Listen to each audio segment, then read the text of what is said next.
You ask Tiger to solve. This deals with linear equations with one unknown. The final result is w equals 3. Let's solve it step by step. Group all constants on the right side of the equation. Subtract 8 from both sides. Simplify the arithmetic.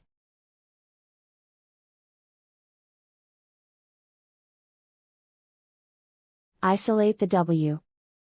Divide both sides by 52.